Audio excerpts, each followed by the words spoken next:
What's up, guys? Welcome back to another episode of Man Bites Film. As always, I'm one of your hosts, Brennan. Joining me is the regular crew. I don't know why I stumbled on my words here, but I'm going to keep going with it. Lewis, my lovely cousin. Hey, guys. And the ever-rotating chair.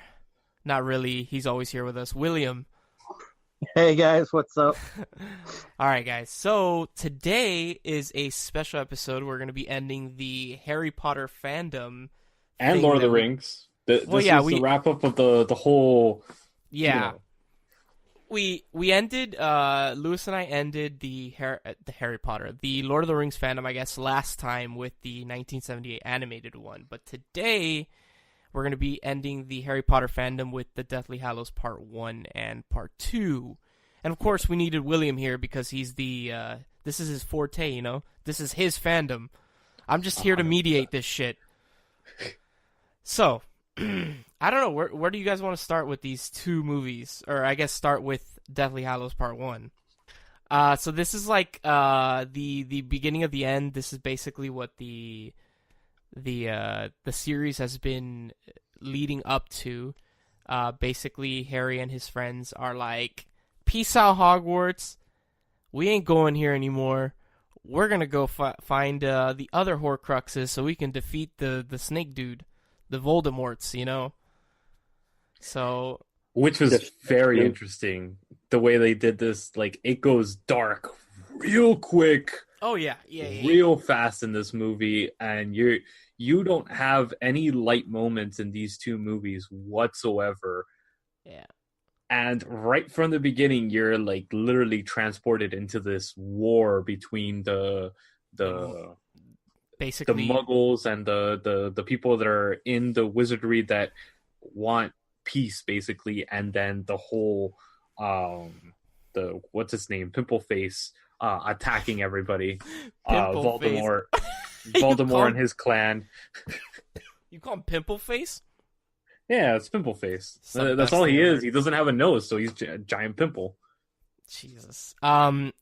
Yeah, this movie throws you right into, like, everything. Like, the sequence when the Order of the Phoenix shows up at Harry's place, his aunt and uncle's house.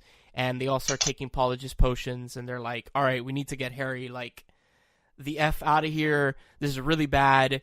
They're basically being chased. Voldemort knows where they're going, so they basically have to get him off of Harry's trail.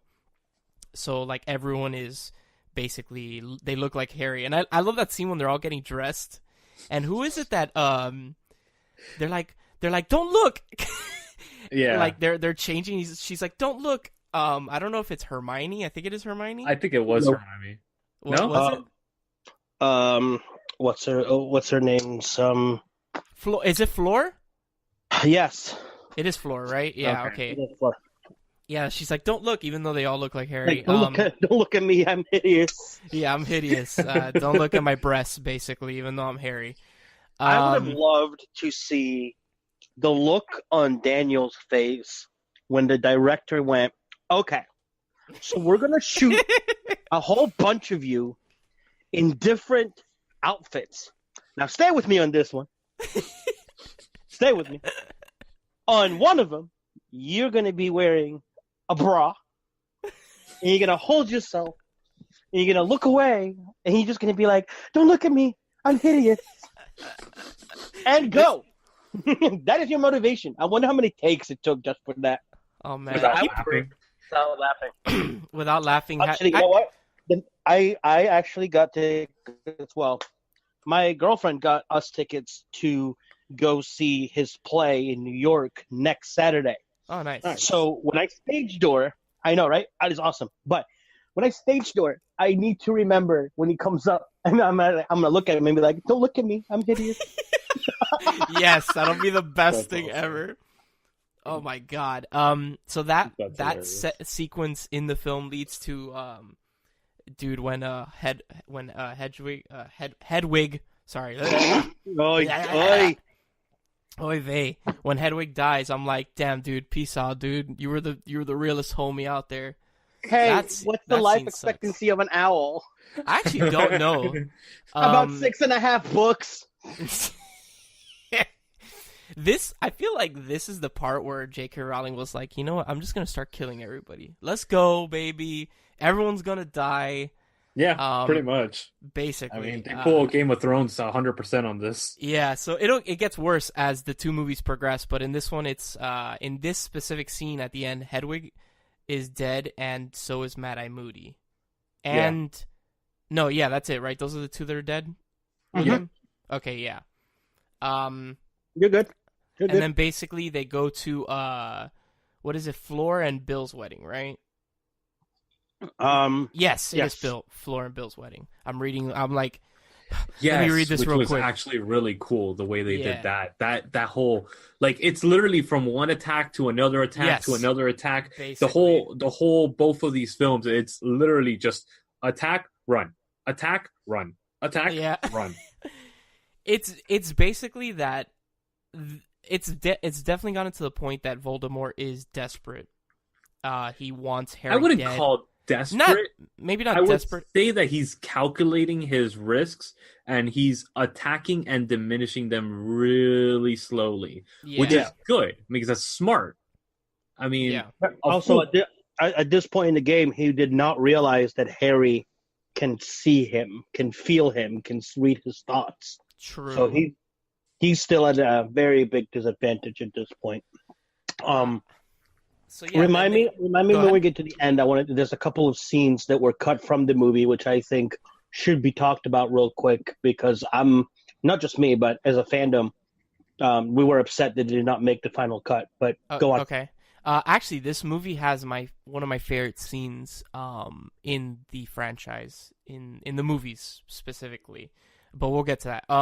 So yeah, they go to the wedding, and then basically they're attacked at the wedding, and they immediately have to hit that abort button, and they have to what is it? What's that called when they apparate, right? Apparate, yeah, I think. Right? They apparate. William. Yeah, very good. Hey, I'm doing good. Woo! They have to apparate, and they have to get the hell out of there because if not, they're going to be attacked by basically the Ministry of Magic. Has fallen. This is it. Like, Voldemort is completely in power at this point. There's no one to stop him. And why are we talking about Rick Scott? What? I said, why are we talking about Rick Scott? Wow. Oh my God. Anyway, moving on.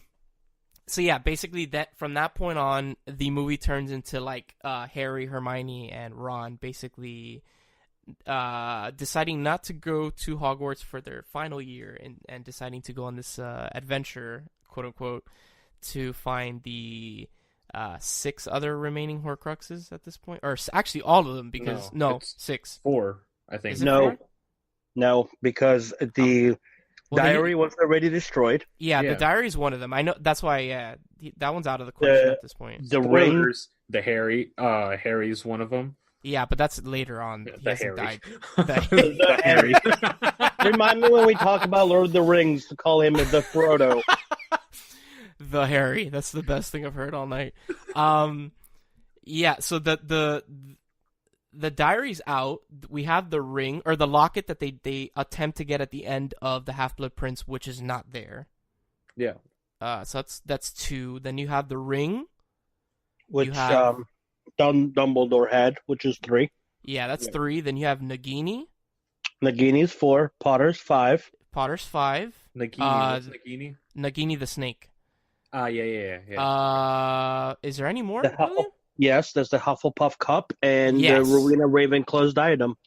So there's 7. So I was right. That's 6 then. Yeah, there's 6 7. And, but there was 7. 4 that I think it was 4 or 5 that were missing. Yeah, there's definitely a lot of them that are missing by this point. But actually, remember when it comes to Harry Potter, I'm sorry. Yeah, no, go ahead. The number 7, and this goes back into pagan folklore as well. But the number 7 has always been not just a lucky number, but a magical number. And if you look back at the Harry Potter series, the number 7 appears quite rapid, there's a lot of it. Rapidly, I guess is the word. Yeah. There's 7 books.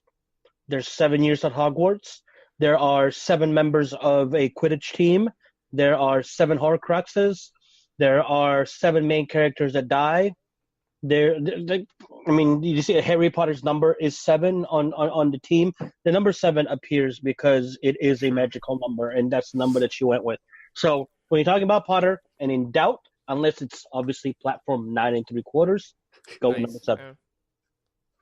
True. Yeah.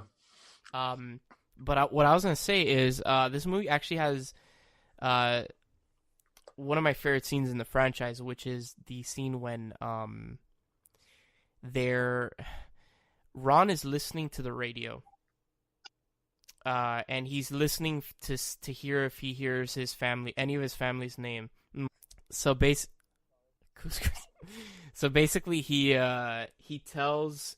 he's listening for his family's names in case they say that they've been killed by basically Voldemort and the Death Eaters and stuff. And it's a sequence of just them walking as like you hear the radio playing in the back, and it's repeating. It's just saying names, and then like it's like there's a sequence when they're in a barn and they see Death Eaters flying by and they're hiding from them. Like that actually is one of my favorite scenes in the entire franchise, and it's just so ominous.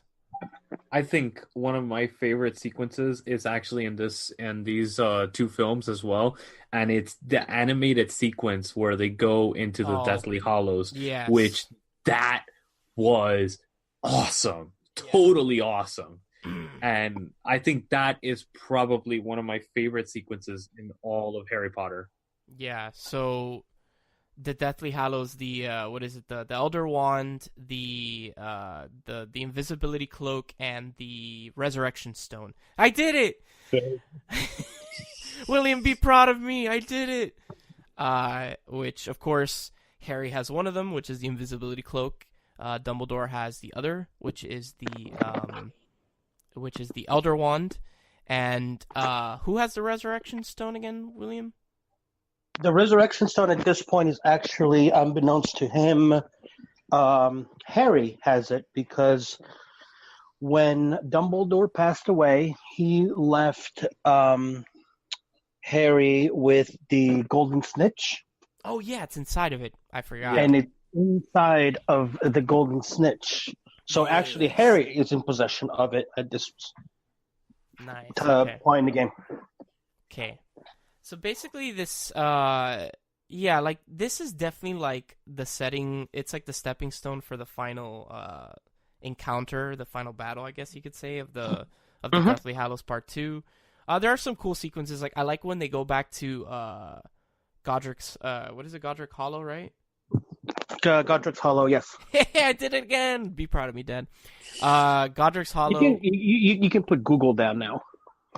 You know what's funny? So I do have a page open, but I was trying to find the name, but I couldn't. So I was like, you know what? I'm gonna shoot, and if I miss, I miss. But I didn't. So hey. So people are like, yo, has he even seen this movie? It's been a while. I'm sorry. Don't hate me. No, it's fine. So yeah, basically, I like the part when they go to Godric's Hollow to Harry's parents' house, and they see that really creepy old lady that's like dead and shit. Yeah, that was actually pretty cool. And then Nagini attacks them in the house, and it's like this entire like little mini. Well, I mean, like, yeah, but like the creepy old lady was Nagini. Yeah, but isn't.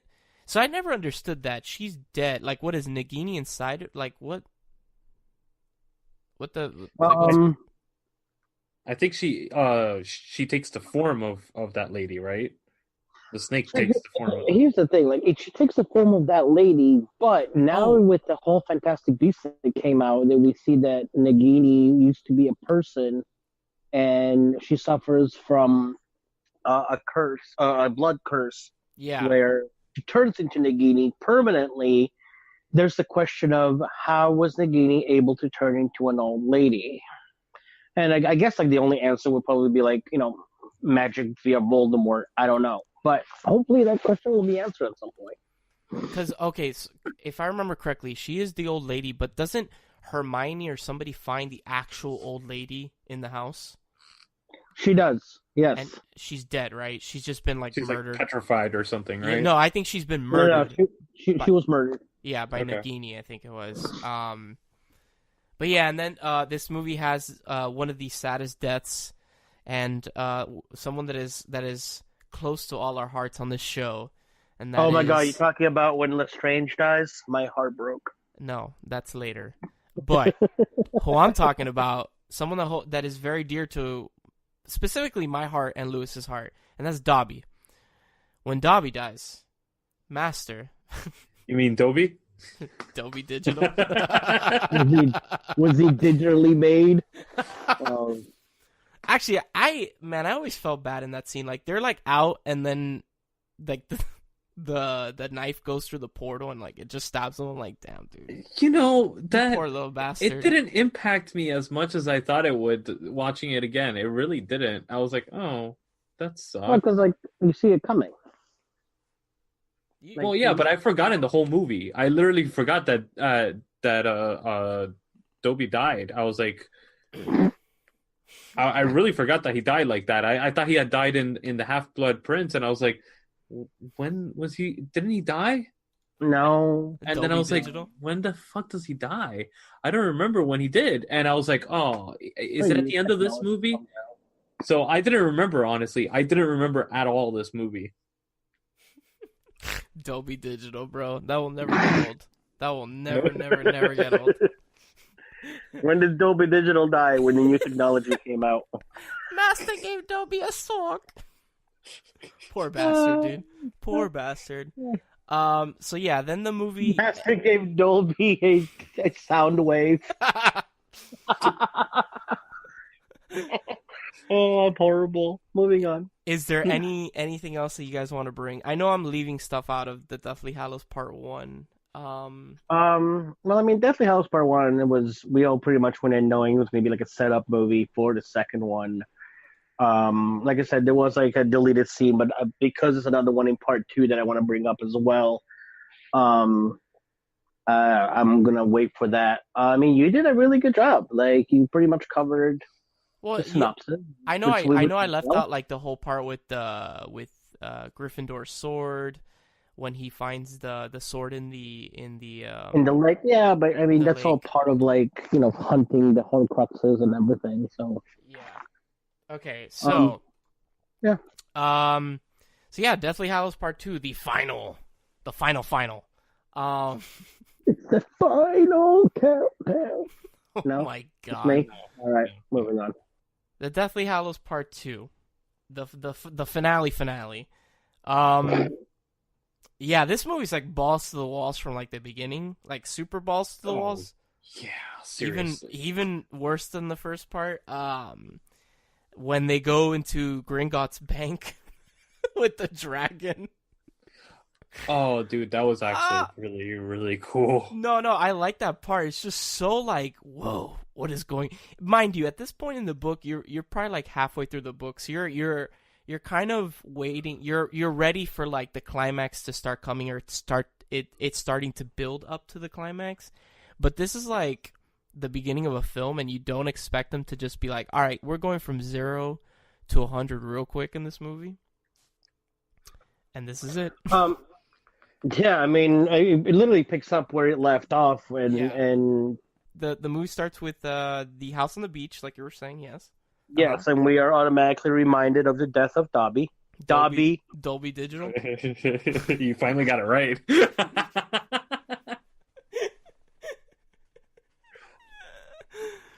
Go ahead, William. So right from the start, we're like, oh, yeah, we remember. He's dead. Yay. Moving on. Mm-hmm. And then they devised the plan of trying to break into the bank. Gringotts? Gringotts. Wait. Did I just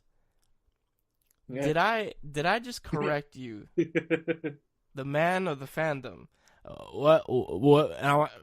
Come on, William. Is your memory? Are you losing memory? I legit cannot feel my toes right now because it's like they go into Gringotts to get basically Helga Hufflepuff's cup, which is what was the name again? Helga Hufflepuff. Say that 5 times quick. Helga Hufflepuff. I can't even. They go in to get Helga Hufflepuff's cup, which is one of the Horcruxes, like William said earlier. And there's this giant thing with the dragon and blah blah blah, and yeah, just get us to the main part of the film, which is the Battle of Hogwarts. Hey, hold on a second. We're missing the valiant efforts of the three of them getting possessed by a ring. I mean, a medallion. That's right. No, that's from the first one. That's from the first part where Ron turns into he turns into emo Ron, and he's like, I don't want to be your friend. Yeah, that's from the first part. Yeah. You mean Gollum? Yes. Yeah. Yeah, he goes my precious too. Yes. Very, very closely to that. Are you gonna let him talk to you like that, William? Come on, man. I am above the ruse, so therefore he can have his laugh. We know that we are not amused, and we shall just move on. Okay. Wow, look at this guy. They go into Hogwarts, and this is when shit goes down. Basically, Voldemort shows up with his posse. They start throwing up gang signs and stuff, and then Professor McGonagall puts up the what is it, the oh my god, it's like the shield around the school, which I actually really like that scene. Reanimates the army of stone. Yes, the knights and stuff. Pretty badass. Yeah. One of my favorite lines where she goes, I've always wanted to do that spell. That was great. I was like, yeah. Really, when you think about it, it's really the first time that you see her not necessarily break character, but we see a completely different side of McGonagall. Yeah. Because she's always been the serious one. She's always been like the mother figure, the caretaker. Even when Potter reappears in the Great Hall and they take on Snape, which, I mean, it's obvious now, but back in the day, nobody noticed it. When she's actually attacking Snape and he's deflecting the spells, he's deflecting them into the the twins that are behind him. Yep. So that he takes them out, and then he runs off, and she yells "coward." But then really? she looks I've never noticed that actually. Yeah. Interesting. If you look at that scene when she starts like throwing spells at him, he's bouncing them off, but he's not eviscerating the spells. He's bouncing them behind him, and he takes out the twins real quick, and then he just leaves through the main window. But and then we see McGonagall looking down at Harry. She goes, and by the way, it's good to see you again, Potter. It's like, oh, like you have that moment where it's like she's not, she has this nice, really soft side, and then that child side of her still, where when you're a kid and you're like, oh my god, I've always wanted to do that, and here she is, and she gets that spell going, and the battle ensues little by little. Yep. So the battle starts coming in, then basically all hell breaks loose. A bunch of characters die, like Fred, Remus, and Nymphadora, which blows. And they leave a daughter behind? Or is it a son? William, is it a son or a daughter?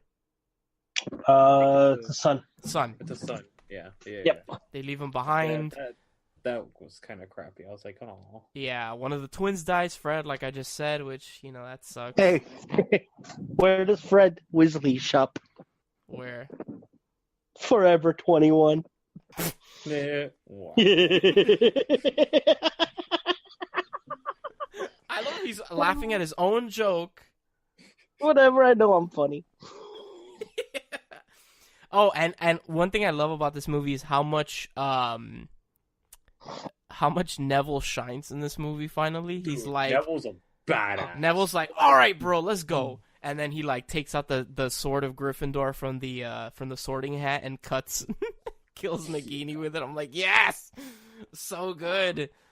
Yep. Another one. Finally, go ahead. You get like the fight in like the room of requirements, yes, where it like basically gets burnt to a crisp. Yeah. Who is it? Who are the ones that die in the room of requirements? It's Crabbe and Goyle, right? Both of them die. No, just Goyle. Goyle falls off when the whole place is on fire. Off. Yeah. Yep. Crabbe gets saved, and so does Malfoy. What a shitty name, Crabbe. Who names a Because child? Goyle is so much better. No, they're both shitty. Right? But like Crabbe. What are you gonna name him? He's so adorable. Goyle. Goyle. What is it? Goyle? Actually, it's Gregory Goyle. That's his name, Gregory Goyle. Sounds like something that gets spewed from what's his name? Lord of the Rings. Goyle. Goyle. Precious Goyle. Goyle. Smuggle? Crab and Goyle. Oh my god. And one of the best fights, just because you want to see her win, is when Molly fights Bellatrix. Mm-hmm. That was actually pretty What is it? awesome. Get away from... What is she... No, that's the line from Alien. Dumbass. Get away from her, you bitch. Get away from her, you bitch. This one is very different. This one is not my daughter, you bitch. There we go. Yeah, close enough. It's very similar. A+ for effort. I'll give you an A- for effort. I hate you, dude. I hate you so much. I tried. I'm sorry. Was that clear on the microphone? Do you need me to move my mic? I hate you. For the record. Weren't you saying earlier that when your lover Bellatrix dies because she's your favorite? I didn't say she's my lover, but I said I like Bellatrix. But I mean, I knew the bitch had to die. She killed Sirius Black. So And she also was... doesn't. She's also the one that killed Neville's parents, right? She's she's the one that tortured them. Yeah, I believe she's the one that killed them as well. Yeah, she's the one that killed them. Yeah, she needed to die, man. She was horrible. She was so bad. Can we talk about how Neville is one of the best characters in Harry Potter? His arc is amazing. Dude, seriously. He gets to the point where he just doesn't give a fuck. He's like, I don't care about anybody or anything. I'm a badass. Yeah, the man is a total badass. It's so... Oh, man, his arc is so amazing throughout that entire I love when he's like, franchise. have you seen Luna? I think I'm in love with her. Yeah. Tell her. Like, going that way. Oh yeah, we also finally get to see Ron and Hermione kiss in the Chamber of Secrets. God, the sexual tension has been real for the last And like... Harry and her, too. Ugh. Well, no, they dance, right? Don't they? No, they kiss, too. No, they kissed as well. Yeah. In which movie? Awkwardly, but they kissed. Yeah. In Extremely awkwardly. which movie? I don't remember that. Deathly Hallows. Really? When? It's the first one. Is it the scene where they're dancing? Yeah. They kiss right after that. They kiss? Oh my god. That's funny. All right, whatever. Well, yeah, the sexual tension is real, and I'm like, finally, Ron, go get her, bro. Go get her. Yeah, seriously. And then Live finally, long. what? Go ahead. No, I just said live long and get some. And then finally, we get to the actual like crescendo. I guess I forgot the word I'm looking for. Climax. There we go. Dummy Brian. I'm like, he's gonna get it. He's a big boy. The climax of the film when Harry finds out that he is a Horcrux, and he goes to the woods to basically be killed by him. He dies, and then there's this really weird scene where he's in the afterlife, on the platform in King's Crossing in like all white. Dumbledore's there, and there's weird like half decrepit little baby Voldemort. Yeah, underneath it was the like, bench. It was like a scene out of like Bruce Almighty. I was like, what the hell is going on? Is Jim Carrey gonna come out? My favorite is like, why is there a decrepit little Voldemort underneath the bench that they're sitting on? Is that supposed to signify the Horcrux, the part of it that's inside Harry? I'm assuming. Yeah. Okay. That's the part of Voldemort that was left in Harry. Yes. Oh, and by the way, Voldemort he looks doesn't like what do you call it? Dobby. Dolby Digital. Dobby. He looks like Dobby. Oh, and by the way, for the listeners, yeah, Voldemort didn't know that Harry was a Horcrux. He didn't know that when he was a child, and he did the whole curse on him, that he basically put a part of his soul inside. He finds out when they fall off the dragon. That's when Harry finds out? No, that's when Voldemort finds out, because Harry found out in Order of the not Order of the Phoenix. And Deathly Hallows 1, didn't he? No, it was earlier than that. No, he had hints of it because he even said it that in the movie, like, "Oh, I always had hints of it, but I was never sure until Deathly Hallows 1." There was a scene that where he finally figured it out. I think it was the scene where he gets Snape's tears and he puts it into the bowl, and he's able to see that's where, because he sees where his mother dies. And that's where he finally realized that he's one of the Horcruxes 100%. Like, he's 100% sure that he is. And that he needs to die. Because, remember, what's his face? Oh, no, yeah, you're right. When he finds out for sure, he knew, okay. He knew he could read into Voldemort's mind earlier on in the books. It's confirmed that he is a Horcrux when Snape dies, because he collects the tears of Snape and goes into the headmaster's room, drops them, and sees. Dumbledore says it. There you go. Sorry. Yeah, Dumbledore says it. And that's where he finds out that Snape actually had to kill him, and he was wrong about Snape and all this. Yeah, Snape was a good guy. Oh my God, who would have thought? Right. So yeah, basically Harry comes back to life. Oh my God, and then Voldemort at this point is surprise there. Oh my God, Voldemort is still not vulnerable, and then Neville kills Nagini. He cuts her head off with the sword of Gryffindor, and that's when Voldemort becomes vulnerable, and then they start the duel, which I actually like that duel. The whole fight between them is pretty cool. It wasn't bad. I mean, it would have been nice to see them kind of move around a little bit, not just stand on opposite sides. I mean, can you imagine Luke and Darth standing there with their lightsabers just hitting each other, not moving, while everything around them is getting destroyed and everybody else is fighting, and then all of a sudden Vader trips and Luke kills him? It was kind of oh, okay, sure. So then Voldemort dies, oh my God, spoilers. The bad guy has to die, and then all the Death Eaters decide to leave, and Lucius is like, Draco, come with me, and Draco's like, nah, bruh, I'm good inside. I'm a dick, but I'm good. And they leave, and then Harry decides... No, Draco leaves with his parents. Does he? Yep. Yeah. He does. He walks across, and they walk across the bridge and leave when they realize they're not gonna win, because they're like, we're getting the fuck out of Dodge. We're getting the hell out of here. This is really bad. Do they ever talk about, real random before we wrap this up, do they ever talk about what happens to all of them, the Death Eaters, when they leave?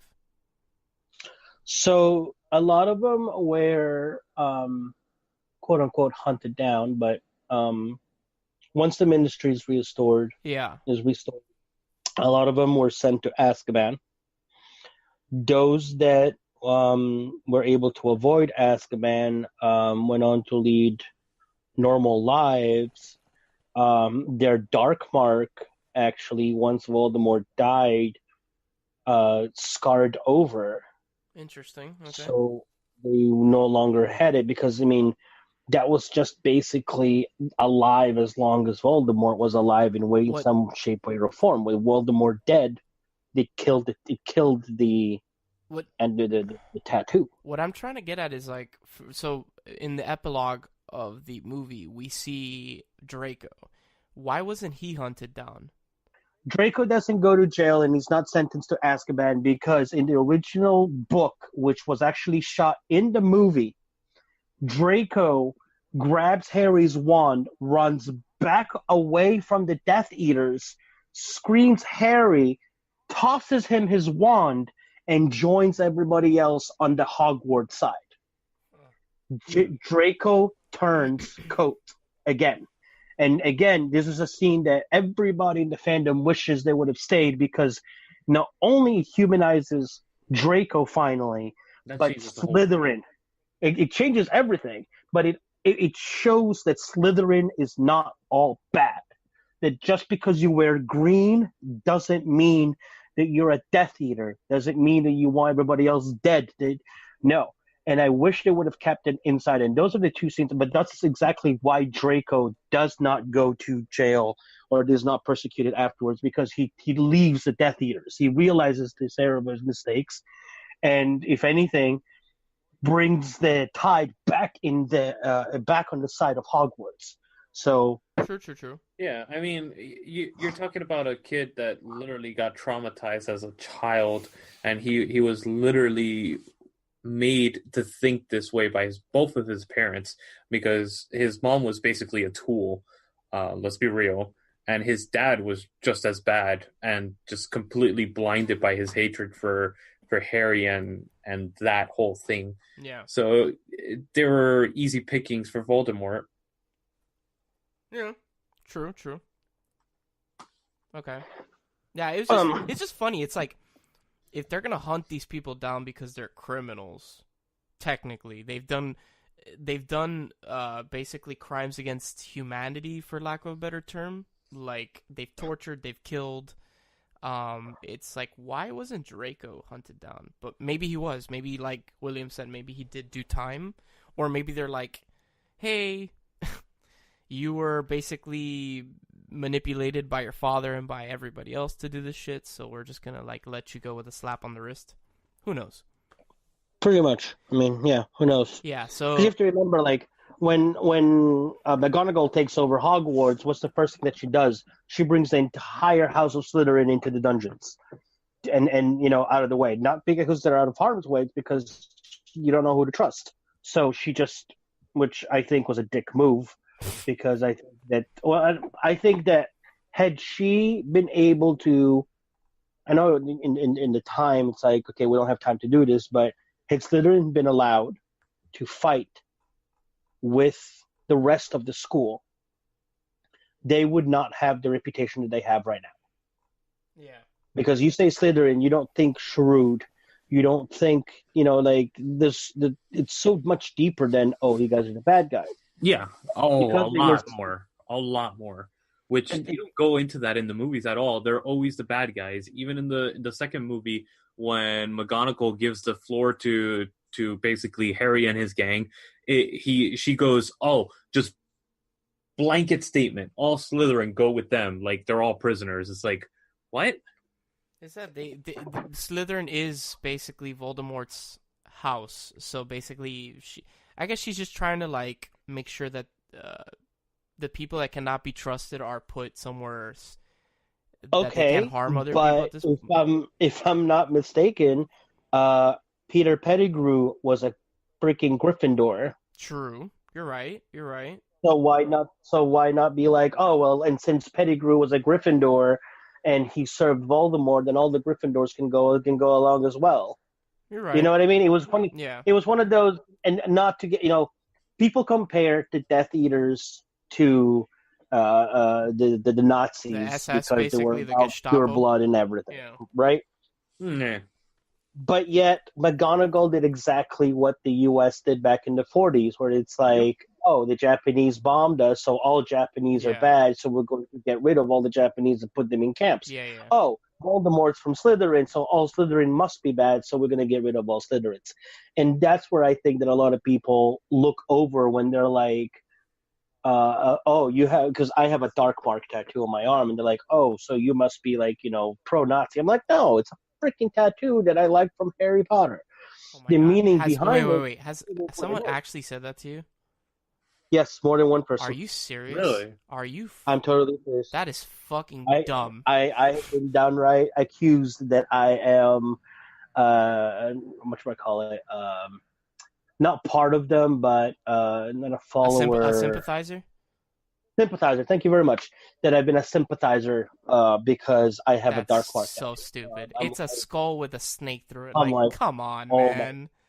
Oh my God. I'm like, yeah, well, your McGonagall definitely went to, like, Delano Roosevelt and Donald Trump by saying one person represents everybody, so everybody goes to the dungeons and gets locked up. Yeah. What now? So the movie ends after the battle. Harry has the Elder Wand, and he decides to snap it and throw it off the bridge. Fast forward. Yeah. What are you gonna say something? No, yeah, I had one question about the Elder Wand. Yeah, go ahead. William, I don't know if you could answer this question or not, but what happens? Why does it start cracking when he uses it against the what do you call it, the basically protection spell that they put on Hogwarts? Why? Wait, say the question one more time. So when what's his face, Pimple Face uses it to break down the fortress, the what do you call it, The shield, the force field. Yeah. Yeah. Yeah. it starts Why cracking. does it starts cracking along the inside of it? Do Do you know why that happens? Because at that time, well, it could be that the force field was stronger than the wand itself, but it could also be that at that point in time, the wand did not belong to Voldemort yet. The wand was still. That's why afterwards he killed Snape, because he realizes that the wand is not serving him like it's supposed to, because Snape is the one that killed its former owner. So that's why he was forcing the wand to do something that the wand did not necessarily want to do, because it could still fight back, so to speak. Gotcha. All right. Yeah. Okay, so let's wrap this up. So the movie ends with a 19-year time jump, time skip, to basically everybody, Harry and Hermione, who are now married, or not Hermione, sorry, Harry and Ginny, sorry, that are married. They have 3 children, James Sirius Potter, Albus Severus Potter, and Lily Luna Potter. I looked those names up because I don't remember them.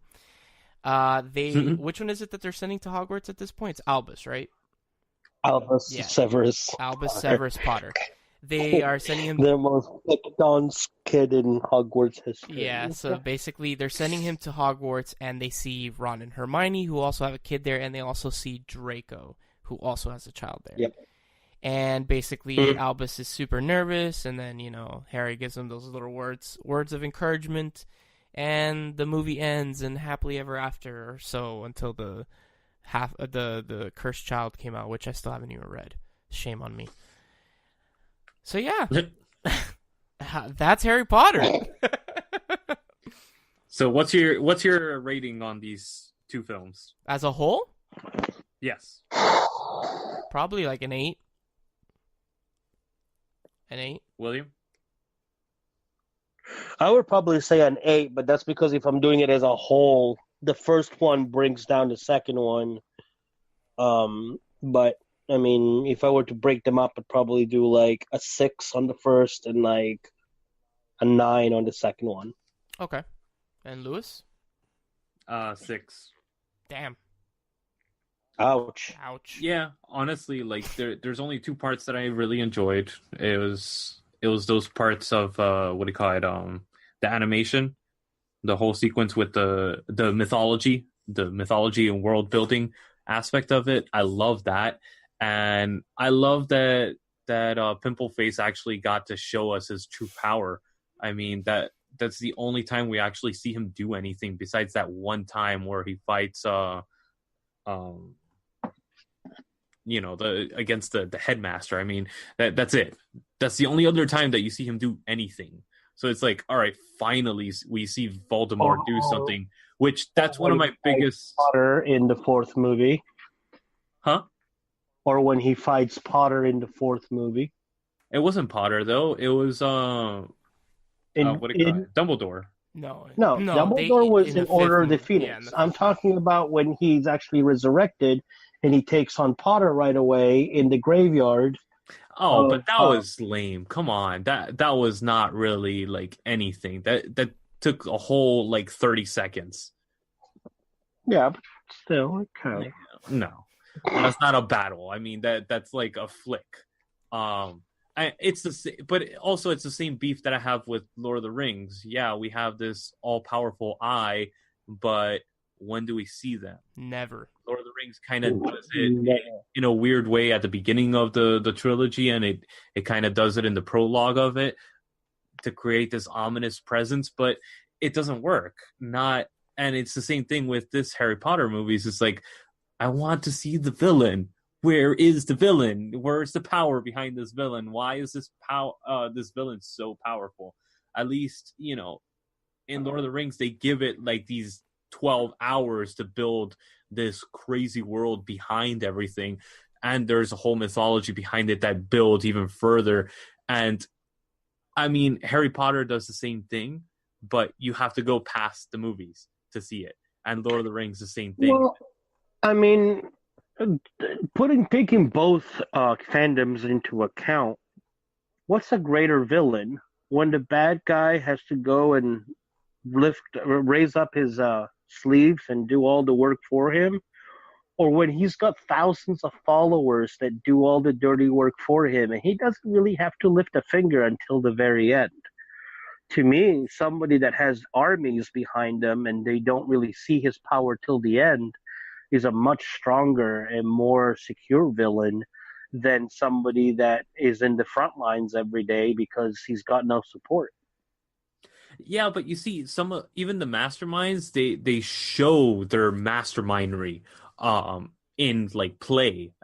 But in these two movies, you really don't. You don't see these guys doing that. There's no plotting. There's no sense of creating these plans like they do, like say a Lex Luthor that actually is depicted showing what he's actually planning on doing, or the plan unfolds.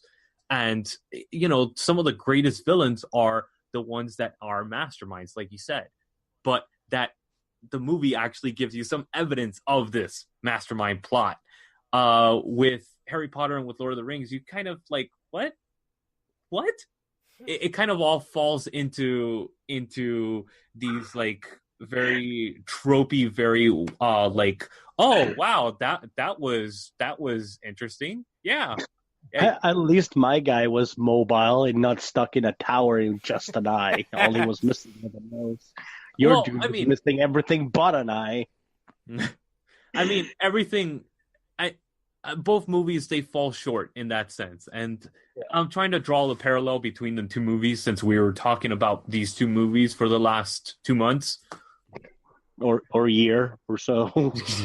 Well, honestly, I mean, right? all in all, both of these fandoms, the reason that we started reviewing them and spending so much time delving deep into each of these movies is because both of these fandoms are very similar. They have their elements that we both mock against each other, but I mean, we do it all in fun because we know all in all, we like both of these movies and we enjoy these franchises, whether we want to admit to it or not at the moment. But so the first one is in the first movie when you see Uncle Vernon and Aunt Petunia leaving because they're hightailing it.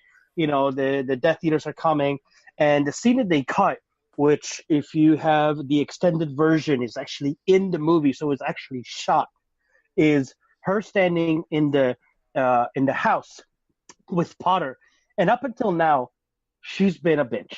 I mean, there's no ifs, ands, or buts. Yeah. She's been a bitch. But for the first time in the series, you see a woman.